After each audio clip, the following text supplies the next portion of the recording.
ಇದೀಗ ದೃಶ್ಯ 2ರಲ್ಲಿ Portuguese governor Luis Ataide, captain D'Silva, captain Menezes ಹಾಗೂ ಪೋರ್ಚುಗೀಸ್ ಕ್ಯಾಪ್ಟನ್ನ ಸಹಾಯಕ ದುಬಾಶಿ ಇವರು ಶಿಬಿರದಲ್ಲಿ ಕುಳಿತು ಚರ್ಚಿಸುತ್ತಿದ್ದಾರೆ. ಏನು ಬರೆದಿದ್ದಾಳೆಯ ಹೆಂಗಸು? ಸಾರಾಂಶ ಓದಿ.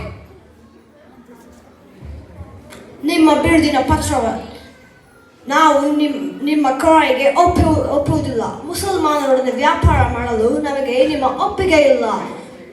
ನಮ್ಮ ಪ್ರಜೆಯಾದ ರೊಸಾರಿಯೋನನ್ನು ನಾವು ಒಪ್ಪಿಸುವುದಿಲ್ಲ.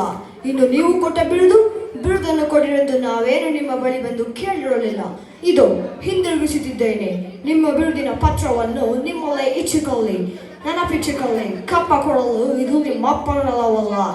ಇನ್ನು ನಿಮ್ಮ ಇಚ್ಛೆಯಂತೆ ನೀವು ನಮ್ಮನ್ನು ದಂಡಿಸಲು ಸ್ವತಂತ್ರರು. ನಾವು ನಿಮ್ಮ ಹುಸಿ ಬೆದರಿಕೆಗೆ ಅಂಜುವವರಲ್ಲ ಎಂದು ಹೇಳಿದ್ದಾಳೆ ಸರ್. ನಿಮ್ಮ ಅಪ್ಪನ ನೆಲವಲ್ಲ ಎಂದರೆ ಏನರ್ಥ? ಕಪ್ಪ ಕೊಡಲು ಇದು ನಿಮ್ಮ ಅಪ್ಪನ ನೆಲವಲ್ಲ ಅಂದರೆ ಈ ನೆಲ ನಿಮ್ಮ ತಂದೆಗೆ ಸೇರಿದ್ದದು, ಅದು ನಮ್ಮದು, ನಾವು ಕೊಡುವುದಿಲ್ಲ ಎಂದು ಹೇಳಿದ್ದಾಳೆ ಸರ್. ಸರ್, ಅವಳು ನಮ್ಮ ಯಾವುದೇ ಕರಾರನ್ನು ಒಪ್ಪಿಲ್ಲ, ಹಾಗಾಗಿ ದಾಳಿ ಮಾಡುವುದು ಅನಿವಾರ್ಯ. ಆದಷ್ಟು ಬೇಗ ಹೊನ್ನಾವರದ ಮೇಲೆ ದಾಳಿ ಮಾಡಬೇಕು. ಈಗ ನಾವೆಲ್ಲಿದ್ದೇವೆ? ಸರ್, ಇಲ್ಲಿಂದ ಹೊನ್ನಾವರಕ್ಕೆ ಅದರಿಂದ ಪ್ರಯಾಣ. ಒಳ್ಳೆಯದು. ನಾಳೆ ಅವಳಿಗೆ ಬೂದಿ ಕಳಿಸೋಣ.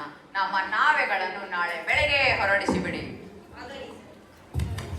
ಸ್ಯಾಂಟಿಯಾಗೋ